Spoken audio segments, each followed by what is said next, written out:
তো বন্ধুরা, আজকে একটা কথা কম আপনি করে। এই যে গ্রামবাসী যেগুলা মানুষ থাকে, তারা বলে কি যে ড্রাইভাররা খারাপ, যে ড্রাইভাররা নেশা করে, মদ খায়, গাঁজা খায়। আরে ভাই, যারা নেশা করে তারা বাইক বসেও গাঁজা খায়, মদ খাবো, যাকে যেটা অভ্যেস।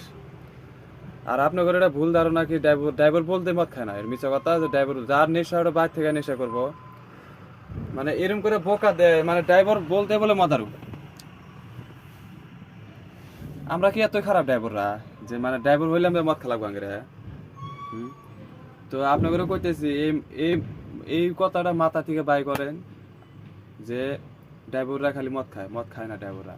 যারা মদ খায় তারা বাইক থেকে বসে থেকে মদ খায়, যাকে নেশা, বুঝছেন কি? ওইগুলো কথা কওয়া লাগে না, ড্রাইভার করে কওয়া লাগে না এগুলো কথা। পাগলের মতো কথা একটা কয়ে দিলে বড় মানুষ হয়ে গেলেন নাকি? ওই জন্যে মানুষ দেখবেন, তারপরে কবেন যে কোনটা নেশা, কোনটা করে, কোনটা না নেশা করে, দেহার পরে কবেন। খালি ড্রাইভার হয়েছে বলে যে আমরা নেশা করে, এটা কোনো কথা না। ড্রাইভাররা কোনোদিন নেশা করে না। যে নেশা করে বাড়িতে বসতে নেশা করে, বুঝছেন কি? কলা লাগে না কথা।